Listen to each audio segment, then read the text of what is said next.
Welcome to the How to Take Control of Your MSP Service Delivery Using Digital Kanban. Today's presenter is Matt Fox. Please note that all lines are in listen-only mode. That means after joining today's presentation, your line will automatically be muted. We welcome any questions at any time during today's presentation. Please enter your questions into the questions box below in your webinar console. At the conclusion of today's event, our speaker will be holding a Q&A session. And with that, let's get started. Matt, take it away. All right, thanks, Jordan. And thank you to everyone who's attending. We are really glad that you're here. I'm Matt Fox with Top Left. Now, today we're going to talk about how to take back control of your service work in your MSP using agile techniques, especially Kanban. Now, this is always important, but you know what? It's even more important when most of us are now working from home because of the COVID-19 crisis. We are actually an MSP, and we know what you're feeling. We have been working from home for a week now, and we are adapting to it. Not everything's easy, certainly not, but yeah, we're learning as we go. And we're going to give you a framework to deliver your service quickly, efficiently, making your customers happy, meeting all your SLAs with the team that you have today, whether you're working from home all the time or whether you're newly working from home. So let's start out with a little tech check. I want to get to know each other a little bit. Find the questions section in the webinar tool. Type in your name, your company if you want, and your location. Let's see how many regions we have represented here. And while you're doing that, let me introduce myself a little more. Matt Fox with Top Left is a unit of Kirchhoff Technologies, or KTI. That's an MSP in the Vancouver area since 2007. So I'm heading up the Kanban division here between I've been with KTI and some associated companies since 2010, and I've spent that time involved in a large variety of the IT projects and service in a bunch of contexts. So, running support for a network SD-WAN product, and participating in service and triage work here at KTI. We're going to be teaching what we've learned from a bit of study and a lot of practice here at KTI. And now if you came for the project webinar last month, welcome back. Just sit tight while I introduce some Kanban basics, because that'll be quick. And then we're going to get into some new content for service delivery. So yeah, let's see who's here. We got Jeff Bolden from Vancouver, Washington. Sandy from Chico, California. Patrick Lentz from Germany. Welcome, Patrick. Good to talk to you again. Shane in SoCal, Southern California. Someone from, I see Mark from Nashville. Welcome, Mark. Chris in New York. Catherine from Vigil MSP in Stockton. Chuck from Better IT Solutions in Athens. Gerald from Los Angeles. Welcome. Judy Baker from Sitel Systems in Seattle. Hey, welcome. Good to talk to you again. Stephanie Scantz, welcome again from Tampa. Who else do we have here? We have Matthew from Sikora Consulting in Oregon. Welcome, everybody. I sure hope you guys are doing good. I know this is a challenging time for all of us. Some of us are locked up at home, and everybody has had a lot to deal with. And I'm sure that some of us here, actually know people who are sick. And I just appreciate the time that you're given to us, and I hope to make it very useful for you. So let me tell you a little bit more about Kirchhoff Technologies. Yeah, we're big enough to get our name on the wall here of the building. So let me tell you what we were doing up to a few years ago with our service delivery. So we used one of the what I'll call the two traditional models of service delivery. We used the one. Oh yeah, yeah. Here's a photo of our empty office. There's supposed to be people there. Yeah, so we use the traditional service delivery model, which I'll call free-for-all mode. And so if you were to diagram the progression of a ticket from new to completed status, it would look kind of like this. So you may be familiar with that model. There's not very much structure at all. So basically the technicians keep their eyes on the triage board, and they pick whatever tickets they want, and they got complete responsibility for completing them using whatever methods they want, pretty much. So that was us, but it wasn't a good result. So we had like 400 tickets with 400 open tickets with 10 technicians. They were overwhelmed. Lots of work to do, but they barely knew what was important. It took a long time to close off those tickets. Obviously, they were cherry picking things.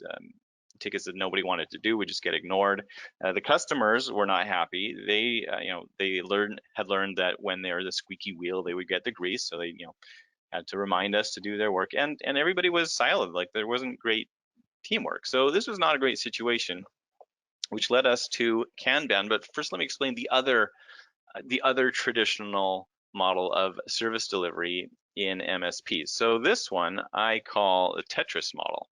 You may be familiar with it. So like Tetris, I mean, you know the game where these blocks come down from the top. You have to arrange them very, very carefully so they all fit around the other blocks. And when a line when you get a complete line, it disappears and gives you more room to work. It always ends with you making a mistake and things just stack up to the top and it blows up, game over. So, but I mean, all know that. So how does this relate to service delivery? Well, one traditional model is calendar dispatch.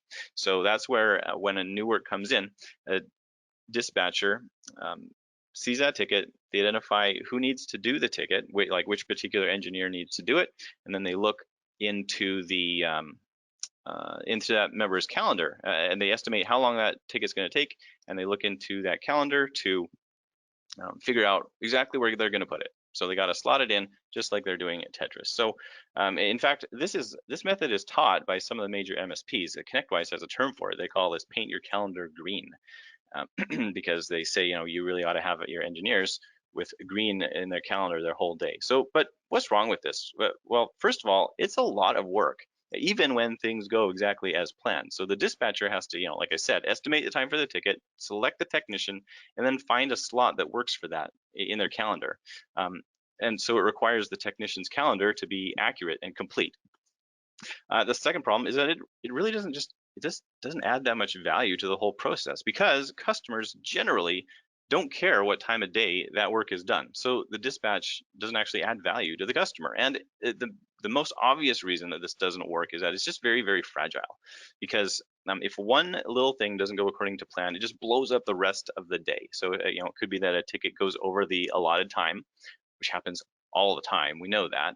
Or maybe the member's availability changes, they're sick or they got some personal errand or, something they were going to do, it just wasn't in their calendar or whatever.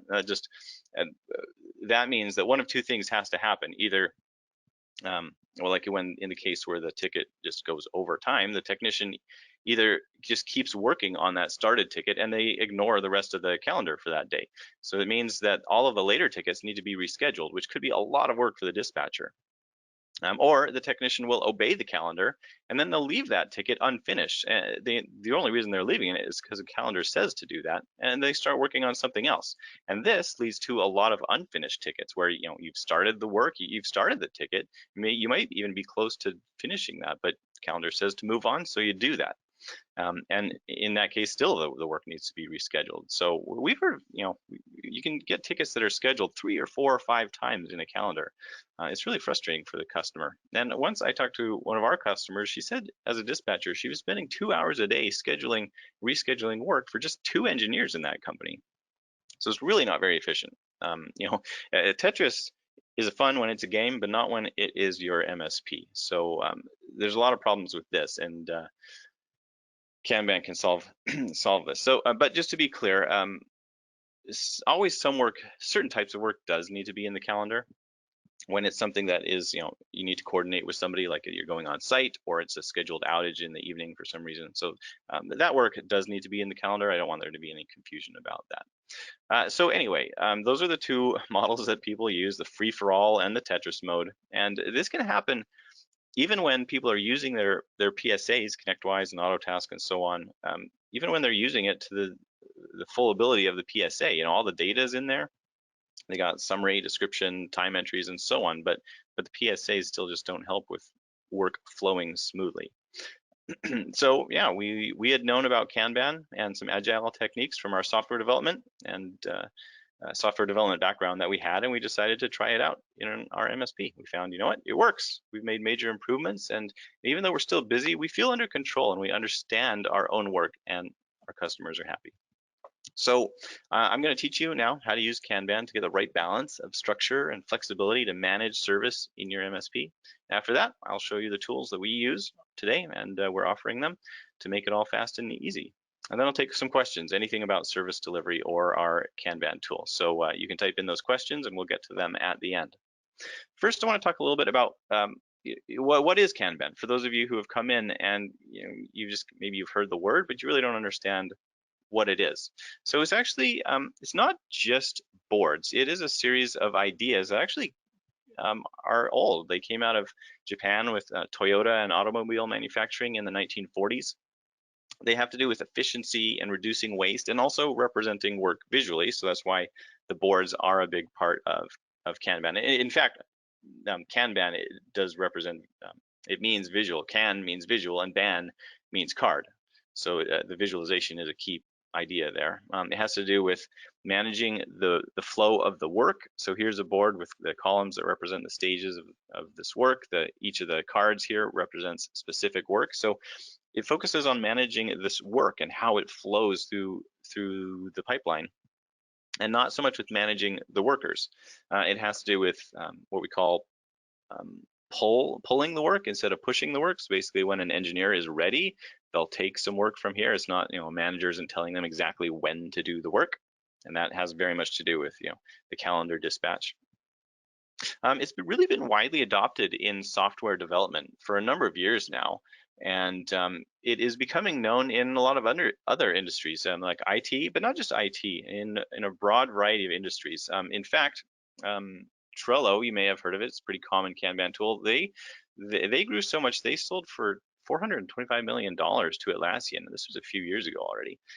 So it was used by many people. Also, more recently, Asana as a project management tool, and it has Kanban boards. So used not just in IT, but a wide variety of companies, and they're going public, and that's just from last month. So Kanban is really growing as a tool in a lot of industries. So there's a few benefits. I'll just zoom through these. So Kanban lets you see the work in progress, meaning stuff that you've started and are still working on. So that would be the stuff here in the doing column. That's your work in progress, and it lets you see what you're doing and limit it, because that's really key to being responsive. So you be more responsive because you aren't doing so much all at once. So you can respond when you need to changes. It can help you stop work from falling through the cracks, because you can see this all on the board and identify the work that hasn't been touched lately and maybe needs some extra push to get that going. It can help you improve the flow of the work by identifying and addressing the bottlenecks. A common one in service delivery is, everybody has this. You're one senior engineer. It seems like all the tough problems go to the senior engineer, and they are just always busy all the time. And so if any tough problems, it might take a while because they're all going through this one person. So that's a bottleneck. It can help you stop feeling overwhelmed just by laying things out in a more clear way than what ConnectWise or Autotask or the other PSAs offer. It helps you communicate really clearly with your team, because everybody's looking at the exact same representation, as opposed to some of the other options that are available in the PSAs. So there's really no room for miscommunication when you're looking at the exact same boards there. And Kanban is good because it also emphasizes adopting it in small, manageable changes.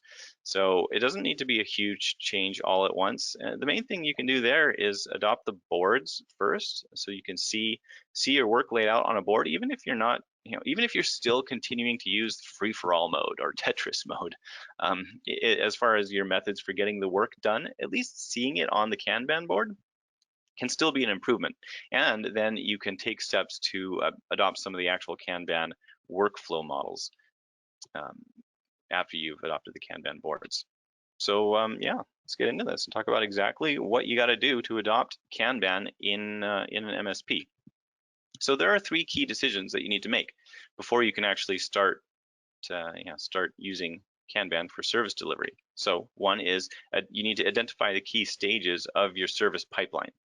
You need to adapt your triage method. So if you've got a good triage method already, you can keep most of that. It's very straightforward if you have a good triage method already. And the third is you're going to select your dispatch method. So those are the 3 decisions that you're going to need to make before you can start executing on this with your team. So a little bit more about the pipeline stages. So think of work on a factory floor, because Kanban came out of manufacturing, and so it's natural to think of it in terms of a factory floor where you have widgets that go from one station to the next station. Somebody does something to this widget at every station, and it becomes more complete as it goes from station to station. So think about in your pipeline of service delivery, what are the key stages and where someone does something to the work and adds a little bit of value to that. It gets it a little bit closer to completion. So I have some examples here. These are pretty typical. We see this used in a lot of organizations. So one would be the new status. So that would be stuff that's straight, actually nobody in your team has done anything on this. This has come straight from the email connector, from your portal, from the phone or whatever. The second could be ready. So that is stuff that has gone through your triage process, and now it's ready for an engineer to actually work on. As an example. The next one could be started. So that's also known as in progress. So, likely your tickets that are in the in progress status, that's going to be part of this. One reason that I like to call this stage started and not in progress is because in progress, just by the name, has this connotation that this is actually what somebody's working on at this very moment. But that is actually not that important. Most of the time, that's knowing exactly what the engineer is working on at this very moment is not that useful, at least in terms of making your overall workflow more efficient. But the work in progress, like stuff that you've already started, has a huge impact on how fast you can turn around these tickets. So keeping this to a minimum, like 2 or maybe the most 3 tickets per technician, is the key thing that agile techniques can help with. And this is what allows your team to be so much more responsive than non-agile teams. And now, if you really do need to see what is actually in progress, what the engineer is working on at this very moment, then you can give that a special status. So there are ways to do that if that is important to you. Another stage could be waiting. So that means that you've done some work on it and you found that you need some help from somebody outside of the organization. So the most common reason for this is that you need more information from the customer. So those kind of get bumped back. That's actually kind of moving backwards in the stage, but it's important to represent that work altogether. Another one could be scheduled. So this is stuff that actually legitimately needs to be in the calendar because you're going on site or it's the scheduled outage or whatever. You may have a stage for review. So this could be something like you tell a customer that it's done. They need to just confirm that it's done, and then it's actually considered done.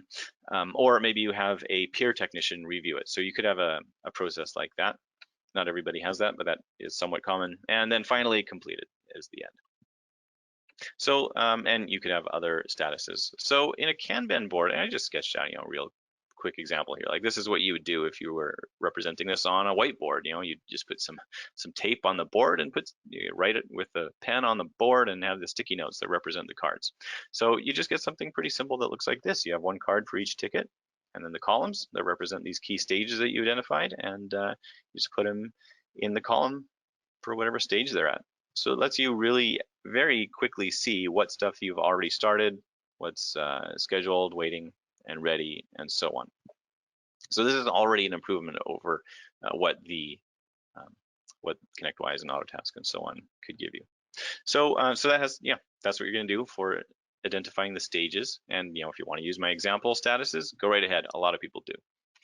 So the triage method, like I said, if you've got a good triage method already, you're going to keep most of that. If you don't have a good one, then take this opportunity to get yourself a good triage process. So why do we triage? Well, it's to review and correct that ticket data. You're going to check and correct the company, contact, the priority, SLA information, categorization if you use that for reporting and so on. It allows you to identify emergency tickets when they come through, stuff that's like legitimately we need to pull somebody off of what they're doing to get them working on this right now. So triage will notice that. You can review it, the ticket, to make sure it has all the obvious necessary information. Like, just as an example, if someone tells you we have a new employee starting on Monday, can you make the user account, but they didn't include their name? Stuff like that. Triage can notice that and kick that back to the customer before anybody even starts working on it. You can set realistic budget and estimated hours. So that can be kind of like a limit for the technicians to say, work this much time on it. If you get to this and you still haven't finished it, then let's come back and review that and figure out what to do. So this is, what this is actually going to be is most of your normal triage process, and you're going to move that from the new to the ready column. And then there is one additional step. You're going to rank that ticket in the ready column, because that's something that you can do with Kanban, is indicate what order to work on this ticket by its order in the column. So that kind of replaces putting, as far as the Tetris model goes, where you would put the work into somebody's calendar. That replaces this, but you just stick it in the right priority here, and that's the order that it should be worked. Now, some teams I talk to don't like to have much of a triage process. They just have technicians that still pull out of the new column. This is really only appropriate if you have a really small team, 2, 3, maybe 4 people, and they're super disciplined. So you can maybe get away with it if you're that kind of team, but otherwise it really does look like the free-for-all mode. So I would caution against that unless you're a really small team and very disciplined. And I do want to mention, we don't need a dedicated person to do triage. If you're a big team, you can do that. But if you're a small team, because there is a lot of value in having this process, you want somebody to do it, but you probably can't just dedicate somebody to that. So it can still be a role that gets rotated daily or weekly between your team. I've run a team that can do that. Found that very successful. Okay, and that's it for the triage method. Okay, so the third thing you're gonna decide is what you're gonna do for dispatch. And this is a pretty important decision, but I wanna remind you that it's not a permanent decision, okay? When you're adopting Kanban, you're gonna have to decide this, but you can always revisit it. You can revisit it next week if you want to, or a month from now. So just understand what your choices are, and then what's right for your team today. And then you can always come back to this. So there's 2 things that you can choose from. One is the type of having a single queue of work for your entire team. So what this is representing, this is the list of work here, or the work that's come in. These are the tickets that have come in. Each engineer here is actually working on one ticket at a time. And so, when this person finishes this ticket, he's going to come over here and he's going to pick what is first in the queue. He's going to claim that for himself, come back to his or her station here and work that ticket, and then everything will come down, and then this will be the first in the queue. So that is, that's one method. The second method is one queue for each member.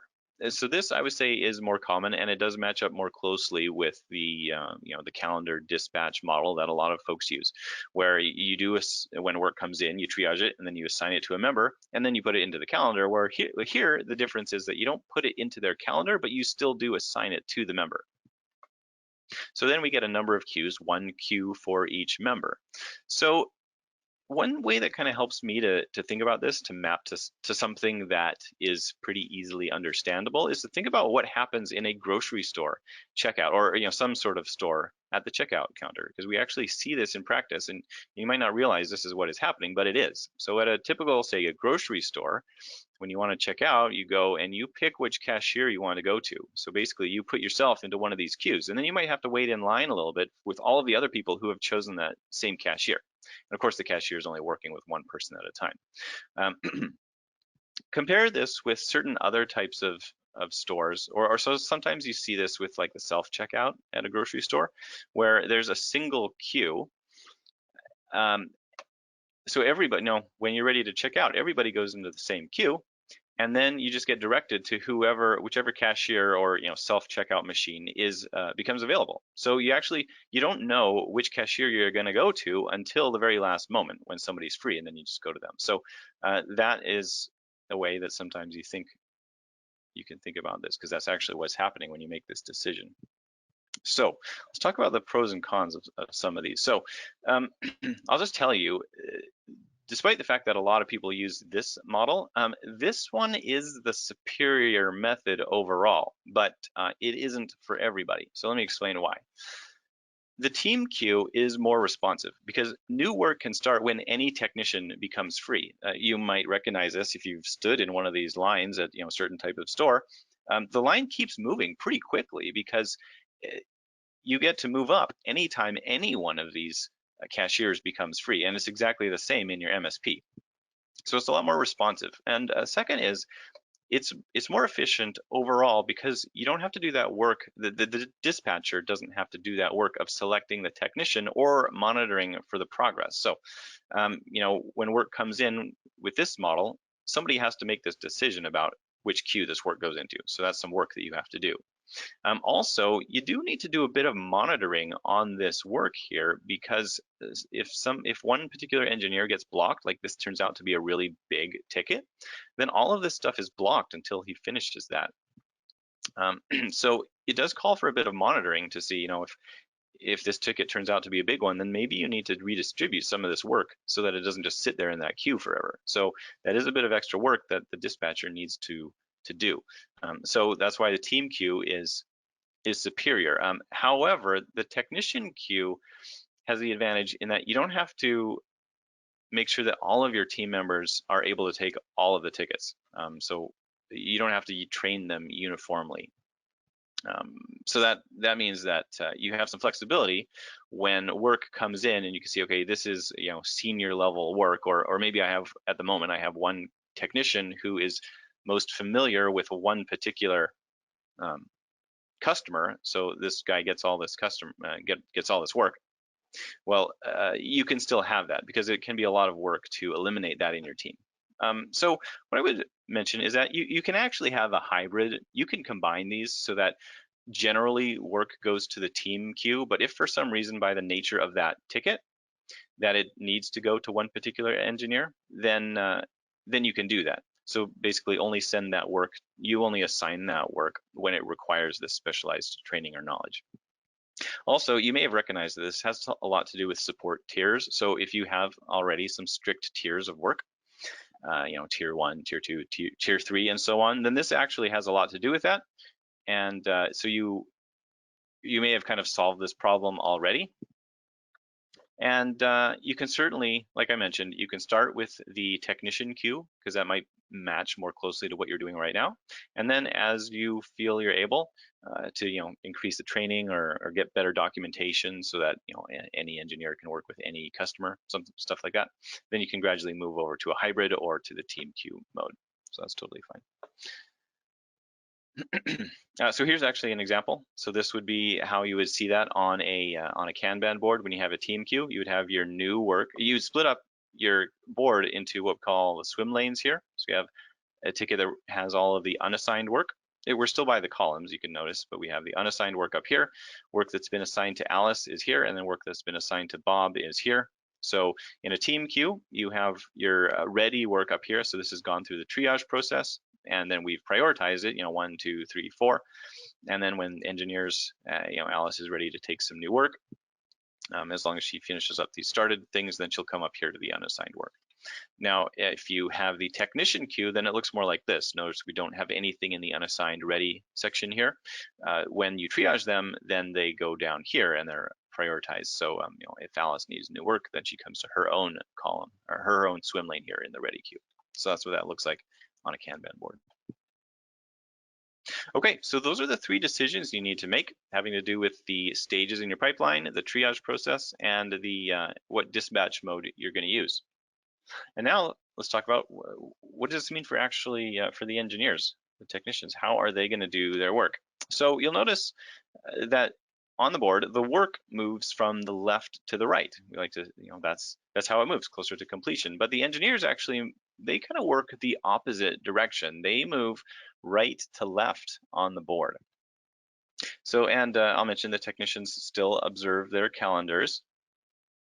Because if they have some meetings or some scheduled work, then that takes precedence. But the majority of their work is not going to be scheduled up through their day. So whereas with the Tetris mode, it could be the most of their day is scheduled up.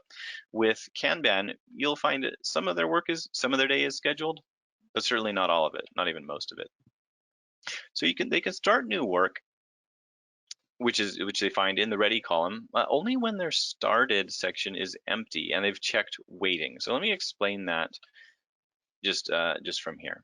So an engineer, like I said, the work goes from left to right, and the engineer, they are working from the right to the left. So what they do is they make sure that um, they work anything that they've already started. So this is the primary thing, and this is keeping the work in progress to the minimum. So here, like Alice is going to ideally work these tickets until they're complete.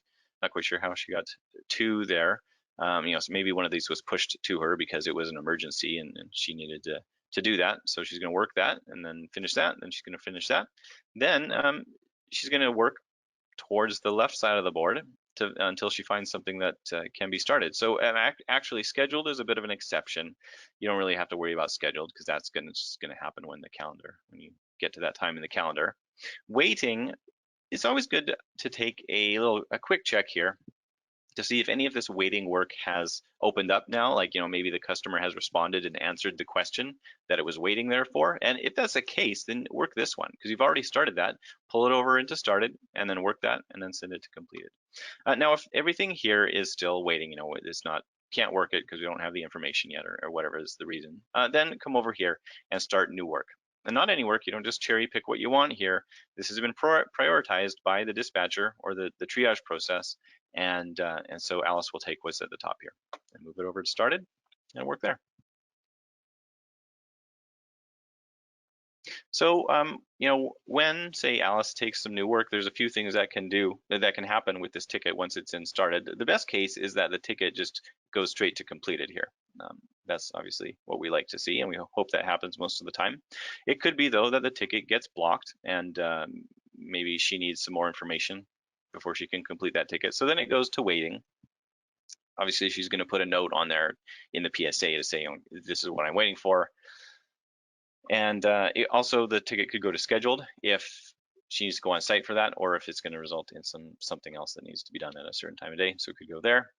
And or it could be that none of this can really happen because it's a big ticket, and it turns out that it was a lot harder than anybody realized. So she just kind of exhausts all reasonable efforts, and then you just kind of do what you normally do with that. It's really specific to the team, so kind of beyond the scope of the webinar, but just talk about that. Maybe you got to go back to the customer and warn them, this is going to be twice as long as we thought it was, and they might just say, you know what, just cancel that. We're not going to do that. So she can only start new work as long as this is empty. So Alice here actually isn't going to be starting new work because she still has some stuff that's in the started column. Bob, though, has emptied this out for now, so he's okay to start some new work from either waiting or ready. Also, as a service manager, you're going to be monitoring the work. So I'll go through just quickly some of the things that you're going to be watching for to make sure that the work keeps moving forward.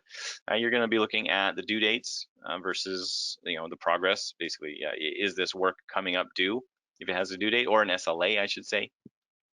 You want to be managing to meet these SLAs. So if something looks like it's going to blow that SLA, then you might need to mention that to the engineer to focus on that. You're going to look at those hours logged versus the budget or the estimated hours, just like I just mentioned. A long time in the column, where different columns can have different definitions for how long they are.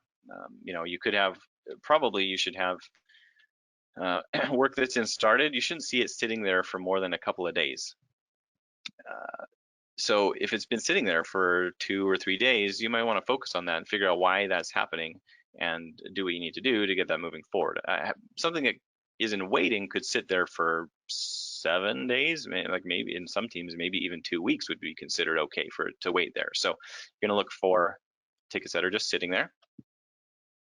You're gonna look for tickets without that have gone a long time without a ticket and a time entry or a note, because that indicates that they're just sitting there. Again, long time depends on what column they're in. You're gonna look for bottlenecks, which is one engineer being a lot more busy than the others. And this is some of the things that you can do to fix those if you see those. You can swarm that ticket, meaning if it looks like just having additional people working on that ticket is going to help fix that, then you do that. That's called swarming it. You can reassign, meaning move that ticket to a new engineer, depending on if it's maybe that engineer is just too busy. They got too much for whatever reason, move that ticket to somebody else. You could suspend new assignments for that engineer. If they have got too much work already, then don't assign them any new work for a while so they can work down what they've already started. You could reprioritize that. If it's coming, if the SLA is coming up, maybe you need to put that towards the top of the column so that somebody starts it sooner. Sometimes you just need to remind the engineer to follow up. Pretty simple. Also, you can split up a ticket if it turns out it was too big, or maybe the main part of the ticket is complete and there's just some work to do on a smaller part of that ticket. Then it's okay to split that ticket up into one ticket that you can close and then one ticket that you can just maybe send it through the workflow from the beginning again. Or sometimes you need to reduce the scope or increase the budget on that if you go to the contact and they say, yeah, this is important to us, go ahead and spend more time on that. Or like I said, sometimes you just need to cancel that if the client, sometimes they ignore you, sometimes they do say, we don't want this done anymore. Okay, so I just wanted to show you this as a way that you can remember this, and then I'm going to get into showing you how our Kanban tool can actually make this really, really easy to do. So this is a little diagram just to show you again how the work moves on a Kanban board. So the work, like I said, always moves from the left to the right. So that you end up with kind of the square here.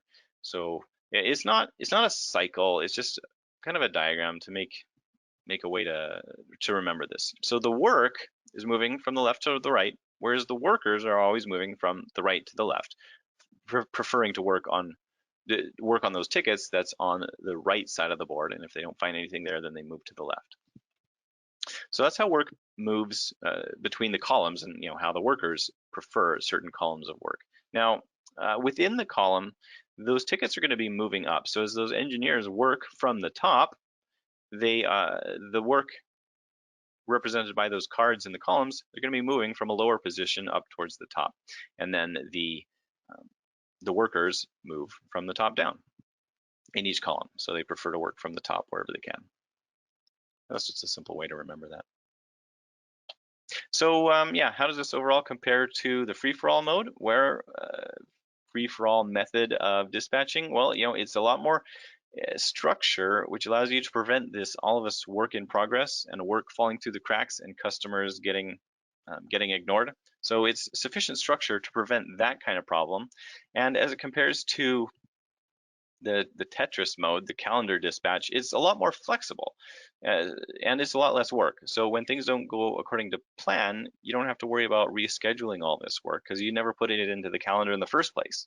And yet it's a lot more flexible because when urgent work comes in, it can just go straight to the top of the queue. It doesn't actually require rescheduling anything. But you still have control over the work because a dispatcher or a triage person can prioritize those tickets within the columns to indicate to the engineers this is the priority that you should be working on these. So it still gives you a sufficient level of control compared to calendar dispatch. Okay, so that's it. This is how you can put this into practice in your MSP. Not too hard. Now you got to be careful though. The PSAs are weak at showing you a lot of this actionable info. Like it takes a lot of clicks to do anything useful. And there's no monitoring of these bottlenecks or neglected work. They don't make it easy to see that kind of thing. And there's no single place where everybody can see the same view of the work, so you're prone to miscommunication. Now you could maybe get around this. Well, I would say up until a couple of weeks ago, maybe you could get around some of this by making a physical board. People have done this, sticky notes on a wall. But actually, even in the best case, that's a lot of work. And today it's impossible because everybody's working at home. So you can't just have a physical board somewhere.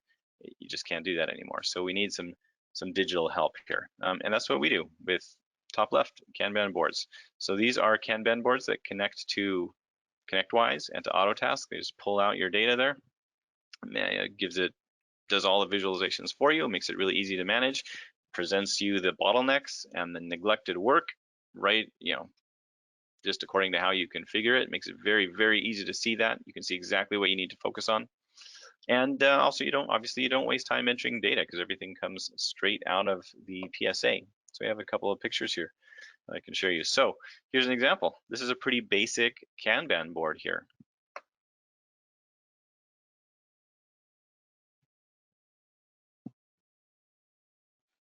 You can see here the columns from left to right, new, ready, scheduled, waiting, in progress, and so on.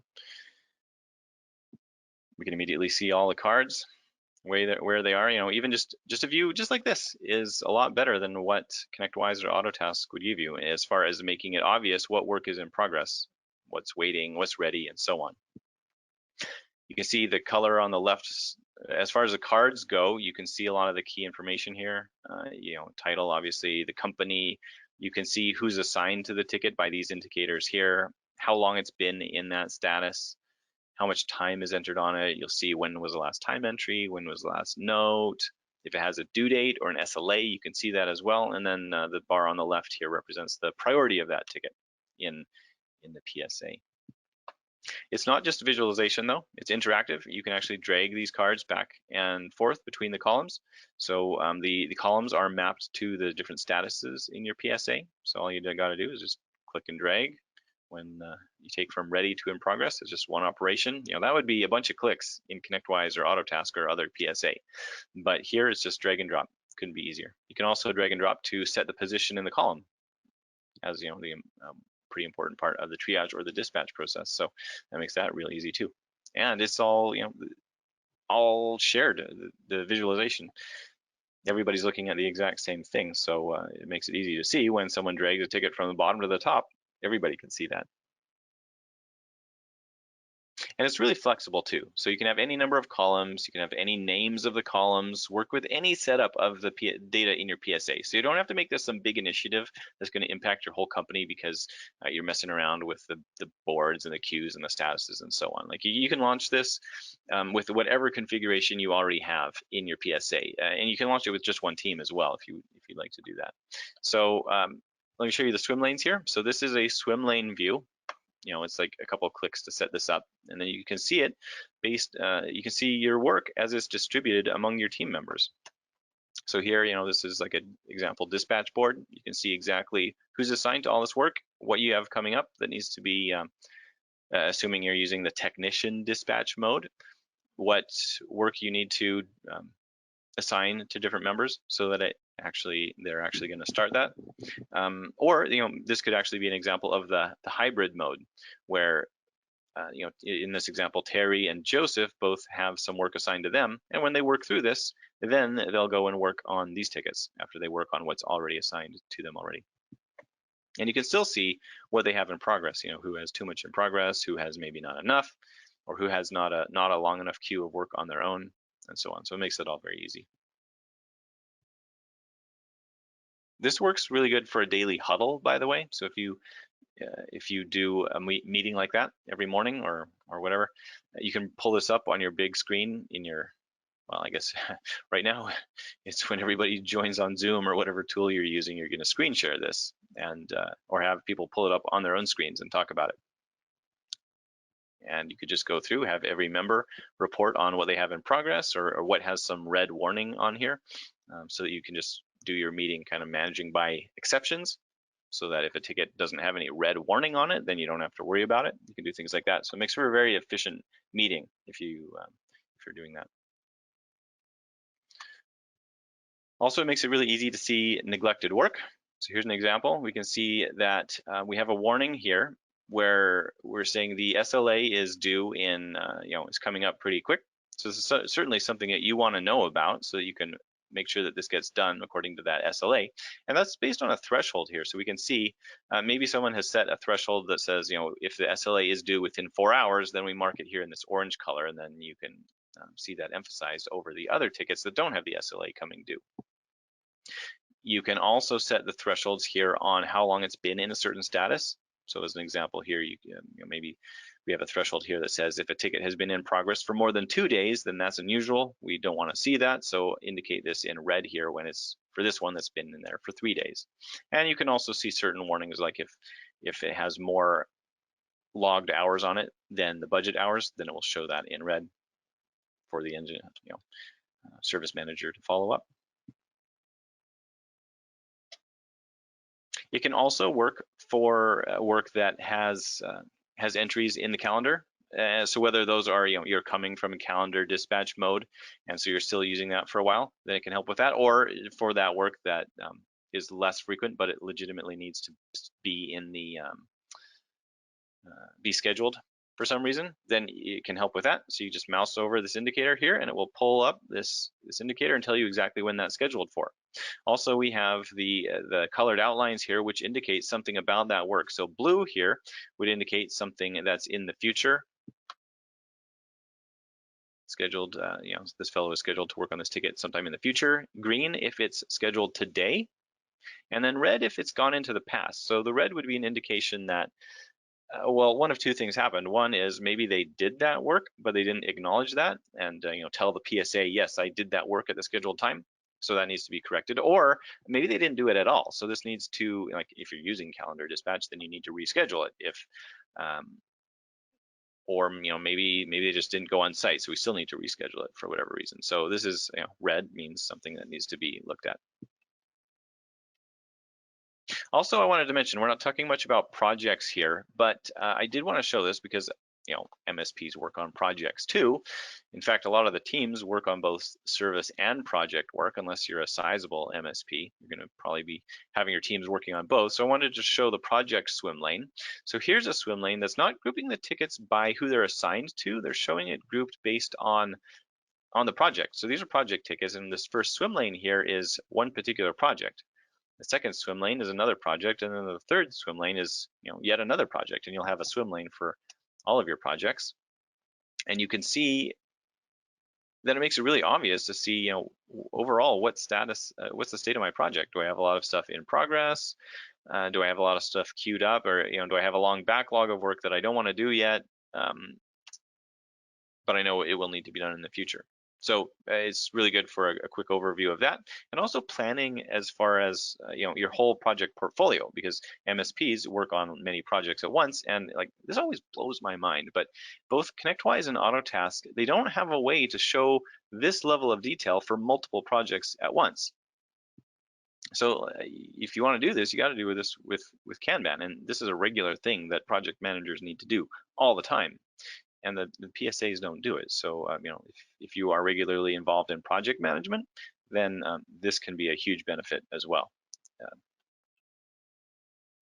And it offers some tools really close by, like you're going to be working out of Kanban day to day, and so it offers a couple of key things that can really make your work just go a lot faster. So with Kanban, like everything is right in front of you. It's just a click away. Things that used to take 10 or 15 clicks in the PSA, now you just drag and drop. So it can just make your day faster. It can show project and service work together, just at the moment for ConnectWise, not for Autotask. But that can be really useful because, like I said, a lot of MSPs have teams that do both service and project work.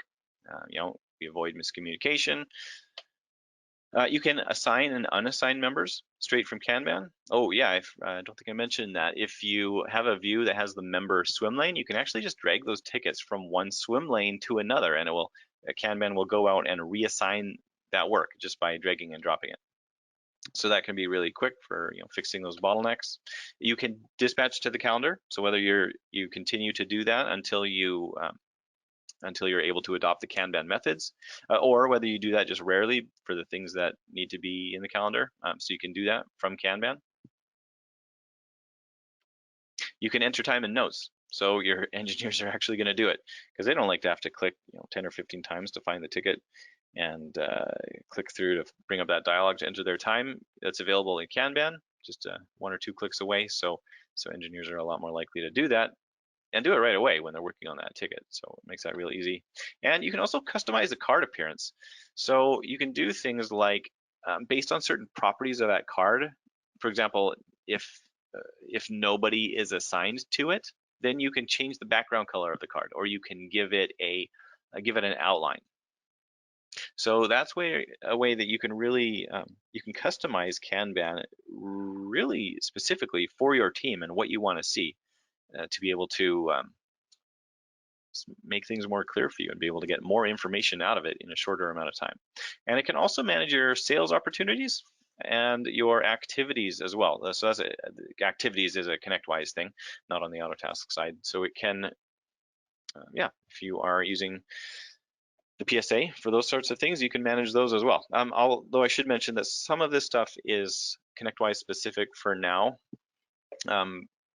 but we are working on this for the Autotask side. So if you're still an Autotask member, then all of this stuff will be coming very soon, everything that's available on the Autotask side. So wanted to leave you with a testimonial from fellow Jeff working in Seattle for Sitel Systems. Just talked to him last week or the week before, and we were talking about service work and whatnot, and I wanted you to know what he had to say about it. So he said, before Kanban, had a hard time seeing what his network engineers were doing, but Kanban gave him really good visibility into that, and he can even use it to make his day a lot faster and manage that work, reassigning that work according to the engineer's capabilities, and even sending it to different teams. Stuff that's really difficult to do in ConnectWise. So if you want to see this for yourself, I would love to show you how it can help in your organization, not just in general terms like this, but actually I'd like to hear what you're doing and how, and tell you how I think Kanban could help. So if that sounds interesting to you, go to topleft.team/schedule call, and you can put an appointment into my calendar, and we'll talk. I'll help you understand what we can do to help you. Also, to help you a little bit, if you sign up by April 8th for the annual plan, then you can get 10% off of your first year. So we want to give you that as a way to say thanks for signing up quickly and for the annual plan. So that's actually a 30% savings off of the regular monthly price. So that's pretty significant savings.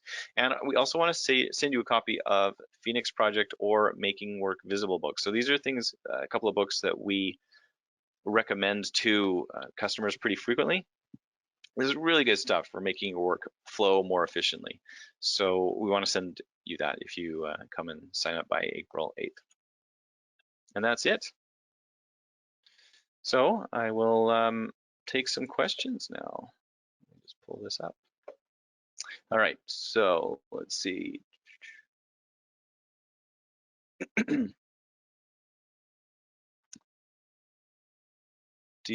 One question from Maurice. Do you have APIs for Continuum RMM and QuickBooks?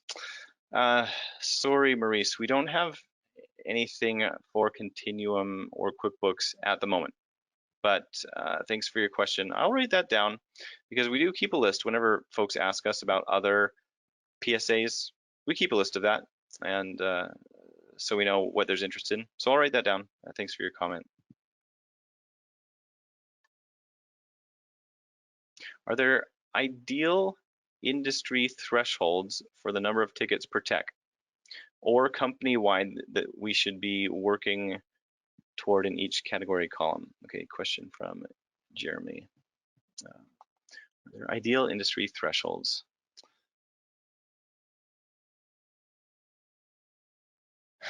That's a good question, Jeremy.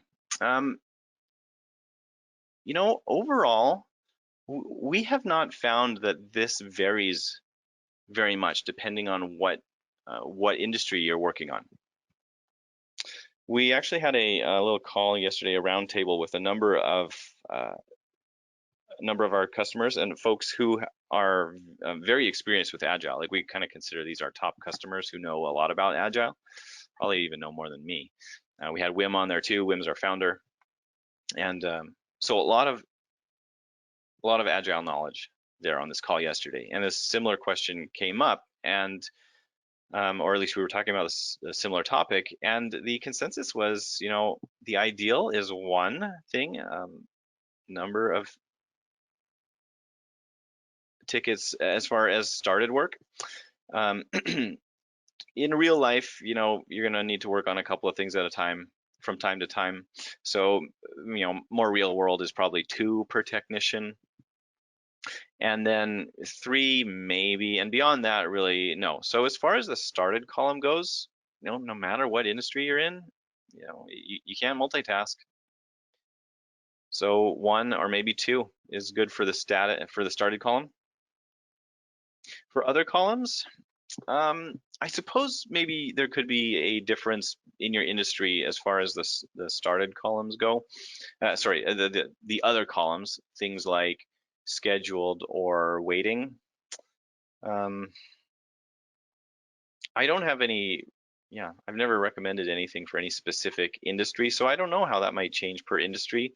I think it really more depends on, how just kind of your style and the culture in your own company. So for example, if your culture is um, we're certainly very helpful to our customers, but if they don't get back to us, then we're not gonna, we kind of expect them to take some responsibility. And so we're not gonna keep tickets open for a month or 2 months if they just don't get back to us. We are more likely to just close those off and say you can reply to reopen this when you're ready. So if that's you, then having a limit in the waiting column, a lower limit would be more appropriate, because you're more likely, if that's you, then you're more likely to just tell a customer, okay, I haven't gotten a response on this ticket in a little bit. I'm closing this, but you can respond to reopen it.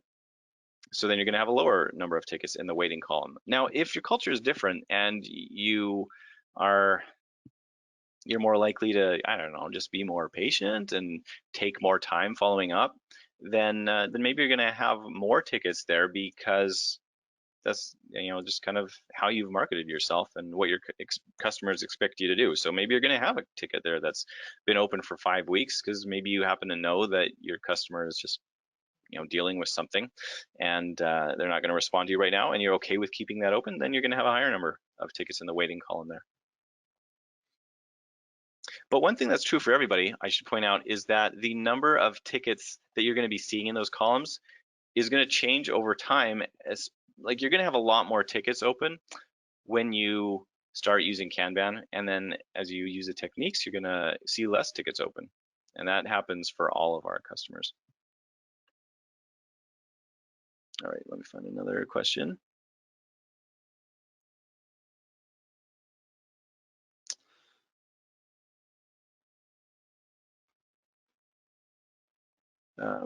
One question we get asked from time to time is how to handle escalation. So that's a good question. Oh, by the way, I see that we're at an hour now. So I'm not going to close this off. I'd like to answer all of the questions that I have. So we're not going to kick you off now that it's 11. If you need to leave, thank you for attending. We are going to have this available as a recording, so stay tuned for that. You should probably see that in your email.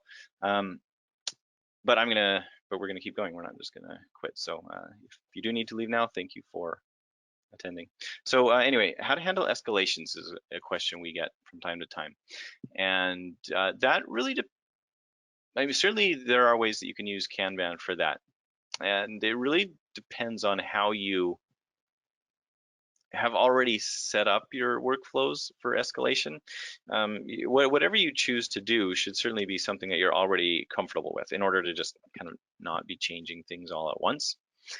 Keep whatever escalation path you already have, but there are a few ways that you can make that very apparent in Kanban. So most of them have to do with having a particular status that is the status that indicates an escalated state. So it could be, and we have certainly you have a status right now that says in progress. And so you might need to add a status there in your PSA for, in progress escalated, or maybe just escalated. And actually, it's not uncommon to have a status like that already. A lot of people do. So you might have a process where you change that status of that ticket to escalated. Then you may have the engineer who's already assigned to that ticket. Part of that might be to unassign themselves. And if they do that, then and you are viewing work in the member swim lane, then you would see that ticket pop up to the top swim lane where the unassigned work shows up, and it would say that it's in the escalated state. And so that would be fairly apparent. Now, a couple ways that you could make that more apparent are to have its own column for that. I'm just putting that out there as an idea. I'm not necessarily recommending that, but it's just something you can do if you want to make it really apparent. Is you can have its own column for that, or you can use the card customization method that I just mentioned briefly, is to identify tickets in that status, and then you can give them a different background color or a different outline or whatnot. So that would be a way to make that ticket fairly obvious wherever it kind of appears in the board, if it's in a certain swim lane or if it's in a certain column. Regardless of what you choose to do with that, you can customize the appearance to give it a different background color and make that more apparent.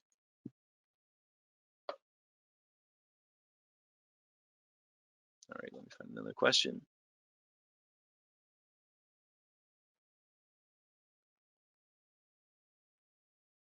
Okay, so you need to use the same thing for the sales funnels opportunity. There's no visibility for how long an opportunity has been in a given funnel stage. Okay, I guess that's more of a comment than a question. But yes, it's true that, well, as best I know, in the PSAs, there's not necessarily easy ways to see like how long has this opportunity just been sitting here, and that is something that you can do in Kanban, because you can do the have the boards that show the sales opportunities with the columns that represent the key stages in your sales pipeline. And it's exactly the same as we show that on the service side. We show that on those cards for the opportunities. We say, it's been in this stage for excuse me, a day or a week or 4 weeks or whatever, and you can set that threshold to mark that as red when it's been in that too long. So yeah, that can give you a lot of visibility into that to help you manage your sales process better.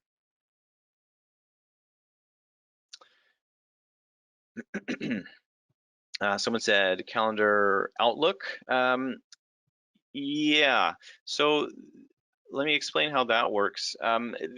You have integrated Outlook or whatever calendar you're using with ConnectWise or with Autotask. So Kanban, as whenever it puts things into calendars, it actually does that via your PSA. So if you use ConnectWise, it's putting into doing whatever ConnectWise does.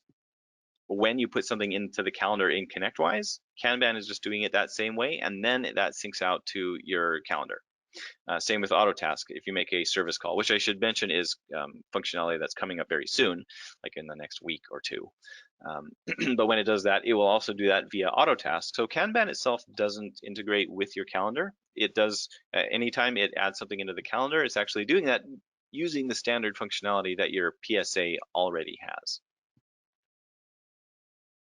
Someone asked for the URL. Yes, topleft.team is the URL of our webpage. So you go there and you can schedule a demo, you can see screenshots and more videos and whatnot.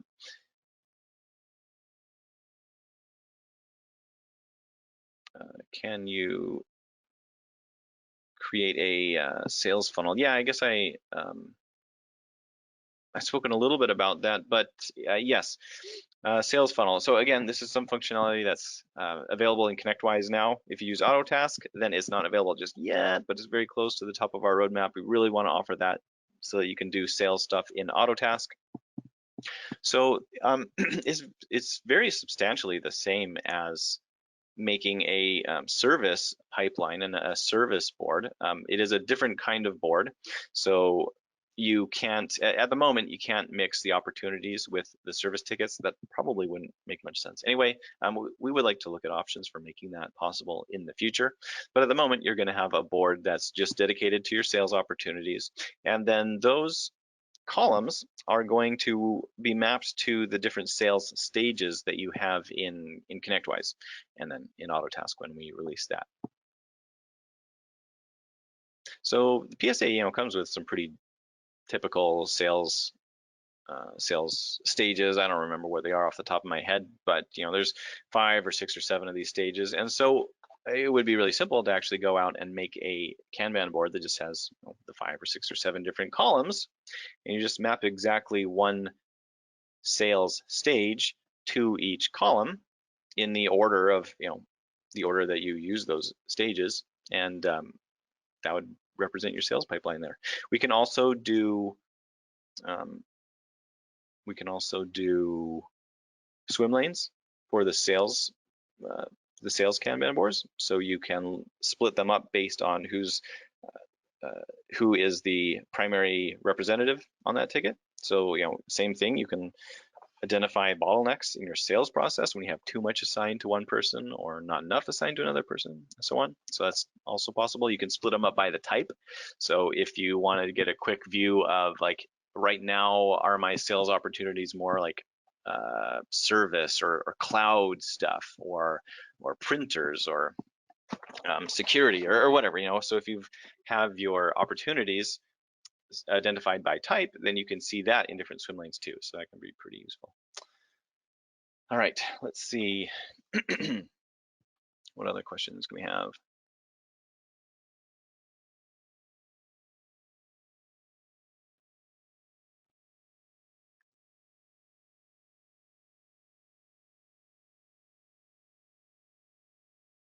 Okay, yeah, just one or two more that we typically get. One is can customers use the boards? So yeah, I hear this when I talk to folks on demos. That's not something that we can do right now. We really do want to offer that though. So I certainly it's on our roadmap, and I see us offering this kind of sooner rather than later, because there's a lot of value in being able to have a way that your customers can actually log in and get their own Kanban board views. I mean, obviously that would be read only. They're not going to be moving your stuff around clearly, but they could get some visibility into that. And there's some things that we could do with that, as far as like showing them how many tickets are in the queue ahead of their ticket. Sometimes you can see that in folks who do web chat support have been adding things like that. So if you say, you want to chat with a support agent on your certain website, then they'll tell you, you're number 3 in the queue. Now you're number 2 in the queue, and whatnot. So we would like to be able to offer stuff like that in Kanban, because that would be really useful and give a lot of visibility into what you're doing for your customers and make them pretty happy, I think. Okay, let me just do a last check for any other questions. I think that wraps it up. Well, I'll wait for another minute in case anybody wants to dump any other questions in there. But if not, thank you for your time. Appreciate everyone who's stayed to the end. Again, go to top left .team. Okay, yeah. Go to our website, topleft.team, and you can get all the information that you need there, whether it's more details on the specifics of the features we offer, or videos and screenshots. And the key thing there is schedule a demo with us, because we'd really love to talk to you and find out what it is that you want to improve about service management in your organization, and show you exactly how Kanban can help you.